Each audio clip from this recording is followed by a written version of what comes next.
News Gujarat અને સમાચારોની શરૂઆત કરી આપણે સુરતથી તો સુરતની સ્કૂલને બોમ્બથી ઉડાવી દેવાની ધમકી મળી છે ત્યારે છેલ્લા ઘણા દિવસથી રાજ્યની વિવિધ સ્કૂલો અને એરપોર્ટને નનામી ભર્યો ઈમેલ મળી રહ્યો છે ત્યારે ઉલ્લેખનીય છે કે બોમ્બની સુરતના વેસુમાં આવેલી જેડી ગોયંકા ઇન્ટરનેશનલ સ્કૂલને બોમ્બથી ઉડાવી દેવાની ધમકી આપવામાં આવી હતી અને ત્યારે બીજી શાળાને પણ ઈમેલ મળ્યો હતો અને જેમાં ધમકી આપવામાં આવી હતી આ શાળાનું નામ લાન્સર આર્મી છે જે સ્કૂલોના આઈડી પર ધમકી ભર્યો મેલ આવ્યો હતો ઈમેલ મળ્યાની અંદર જ શાળા સંચાલકોએ પોલીસને જાણ કરી હતી અને ત્યારે પોલીસ ડોગ સ્ક્વોડની ટીમ પહોંચી હતી તાત્કાલિક ધોરણે સ્કૂલને ખાલી કરવામાં આવી હતી જણાવી દઈએ કે વિદ્યાર્થીઓને લેવા માટે વાલીઓ પણ પહોંચ્યા હતા અને ત્યારે બંને સ્કૂલોમાં તપાસ દરમિયાન કોઈ શંકાસ્પદ વસ્તુઓ મળી નથી ત્યારે બોમ્બથી ઉડાવી દેવાની ધમકી મળી હતી અને જણાવી દઈએ કે સુરક્ષામાં વધારો કરવામાં આવ્યો હતો અને બોમ્બ સ્ક્વોડ સહિત સુરક્ષા દળોએ તપાસ હાથ ધરી હતી અને સઘન ચેકિંગ પણ હાથ ધરવામાં આવ્યું હતું।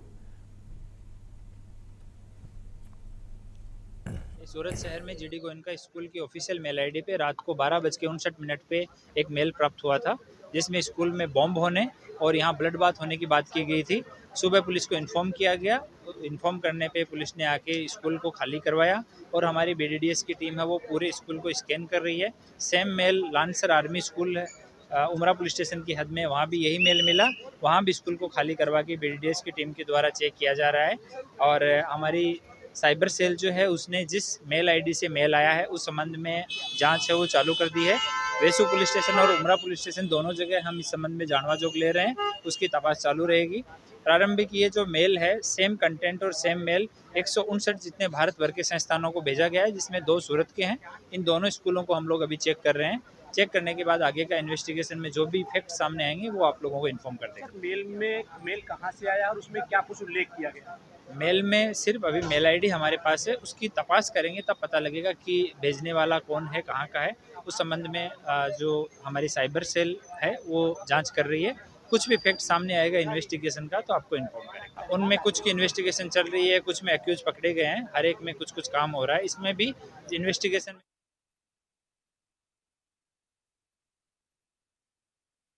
समाचार पर વધુ વિગતવાર વાત કરવા માટે અમારી સાથે જોડાઈ ગયા છે અમારા સાથી સંવાદદાતા સુનિલ પ્રજાપતિ સુરતથી। જી સુનિલ, આપણે વાત કરીએ હમણાં હાલમાં જે હિસાબે આજે ધમકી ભર્યો મેલ મળ્યો હતો તેને લઈને અત્યાર સુધીમાં શું કાર્યવાહી કરવામાં આવી છે, સૌથી પહેલા તો એ માહિતી આપો।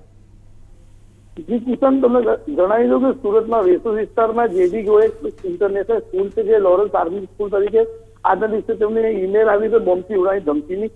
જ્યારે આ ઘટના પોલીસને જાણ કરી તો પોલીસ ઘટના સ્થળે પહોંચી હતી। ખાસ કરીને સુરક્ષા વ્યવસ્થા આ જગ્યા વધારો કરવા માટે પોલીસે ઈમેલના સ્ત્રોત અને આઈપીથી તપાસ કરી છે। તપાસ દરમિયાન શાળામાં આખી શાળામાં સર્ચ કરવામાં આવ્યું ત્યારે કોઈ સંક્રમક વસ્તુ મળી નથી અને કોઈ આ ધમકીને જે રીતે નકલી ધમકી હોઈ શકે આગળ ગુજરાતમાં અને દિલ્હીમાં પણ આવી રીતે ધમકી આવી હતી તેવી ધમકી ગણી શકાય કેમ કે ધમકી બુનિયાદી નથી। કોઈ જગ્યાએ પોલીસ ખાસ કરીને પોલીસ સ્ક્વોડ ડોગ અને બોમ્બ ડિસ્પોઝલની ટીમ પણ આ જગ્યાએ પહોંચી હતી। એજન્સીઓ તપાસ કરી રહી છે પણ એવી કોઈ વસ્તુ કે ચીજ વસ્તુ સંક્રમક ત્યાં મળી નથી। પોલીસ હજુ કાર્યવાહી કરી રહી છે।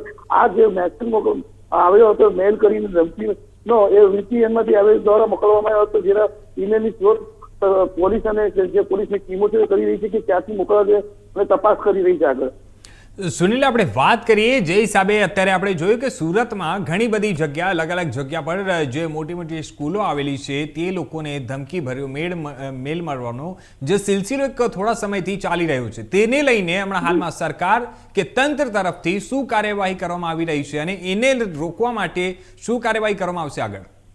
જી ચોક્કસથી કિશન, તમને જણાવી દો કે આગળ આ ઘટના જે રાજ્યના કેટલા દિવસ રાજ્યની ઘણી જગ્યાએ આ ઘટના બની। શાળાઓને એરપોર્ટ અમદાવાદ એરપોર્ટને પણ ઉડાવવાની ધમકી આપવામાં આવી હતી તેને લઈને હવે જે સાયબર ક્રાઇમ પોલીસની જે ટીમ છે તેમાં કામ કર્યું છે પણ આ જે મેસેજ મોકલવામાં છે તેને આઈપી એડ્રેસની તપાસ કરી જો આઈપી એડ્રેસ મળી જાય તો ચોક્કસથી આ કારસ્તાન કરનારાનો ખેર નહીં પણ એ તપાસનો વિષય છે। દિલ્હીમાં પણ આ ઘટના બની ચૂકી છે અને ગુજરાતના અનેક શાળાઓ અને મોટી હોટલોમાં આ વસ્તુ થઈ છે। પોલીસ અપીલ કરી છે આવો કોઈ મેસેજ ઘટના કોઈ પણ મોટી સંસ્થાને હોટલમાં આવે તો તરત પોલીસને જાણ કરવું। પોલીસે આઈપીએસ નું એડ્રેસ સર્ચ કરી છે, જો વહેલી તકે પકડાય તો ઈમેલ આઈડી થી આ લોકોને ચોક્કસથી પોલીસની એની ધરપકડથી દૂર લઈ જાય।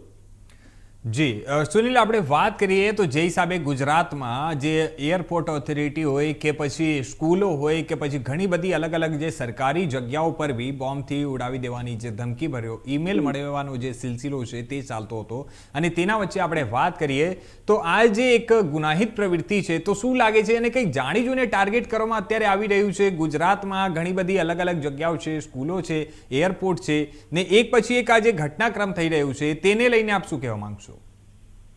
ચોક્કસ દિલ્હીમાં તમે 2024માં તમે દિલ્હીમાં એક શાળા ઉડાવી દેવો ને $30,000 માંગણી કરવામાં આવી હતી. લોકો આ મેલમાં પૈસાની માંગણી તો નથી કરવામાં આવી, પણ અગાઉ ડોલરની માંગણી પણ કરવામાં આવી, પૈસાની માંગણી પણ કરે છે. આ કોઈ છેતરપિંડી કરનાર લોકોનો આ ખેલ હોઈ શકે, જે સોશિયલ મીડિયા અને ઇન્ટરનેટના જમાનામાં આ એક જાતનો લોકોને ભ્રમક કરીને લોકો પાસે પૈસા પડાવવાનો અથવા લોકોને ડર ઉભો કરવાનો એક માહોલ ઉભો કરવામાં આવી રહ્યો છે ને આ લોકો પર જો આજે VPN દ્વારા મેસેજ મોકલવા, જો આની ચોક્કસ IP એડ્રેસ મળી જાય તો આવા લોકો પકડાય ને વહેલી તકે જેલના સળિયા પાછળ ધકેલવામાં આવશે. જી, એટલે જે હિસાબે આપણે હમણાં જે જણાવ્યું કે પૈસાની માંગણી કરવામાં આવે છે અમુક જગ્યા પર, તો આ શું લાગે છે કે આ પૈસા કમાવા માટે આ એક કંઈક નવી તકનીક છે એ લોકોની કે જે ધમકી ભર્યું મેલ મોકલે છે અને એના પછી એ લોકો પૈસાની માંગણી કરી રહ્યા છે, તો આને આપણે શું માનીએ કે આ પૈસા માટે આ બધું કરવામાં આવે છે? જી ચોક્કસથી. આ તો કેટલાક આમાં એક ગ્રુપ હોતું નથી, ઘણી જગ્યાથી અલગ અલગ રીતે સાયબર ક્રાઇમ અને સાયબર ફ્રોડ થતા છે. કિશન, આ સાયબર ફ્રોડનો જે ગ્રુપ છે, સાયબર ફ્રોડ આજ સુધી જેટલા મેલો બન્યા છે તેના ધમકીઓ મળી છે, ખાલી ફોકસ જ નીકળી છે, કોઈ આમાં તથ્ય નથી હોતું. એટલે આ એક રીતે ડર ફેલાવવાનો પણ હોઈ શકે. અગર તમને ખબર હશે સુરત મોલમાં પણ આવી રીતે ધમકી મળી હતી. ડર ફેલાવવામાં આવે છે ને કે આવી રીતે કદાચ બીજી પોલીસને દોડાવવાનું કામ હોઈ રહે છે, અથવા એક ડરનો માહોલ એ રાજ્ય કે શહેર કે જિલ્લામાં ઉભો કરવાની કોશિશ હોઈ શકે. જી સુનિલ, આપણે સુરતમાં આપણે વાત કરી, જે સાયબર પોલીસ છે, સાયબર તંત્ર છે, એ લોકો કેટલું અત્યારે સજ્જ છે આ બધી વસ્તુઓથી નિવેડ પામવા માટે?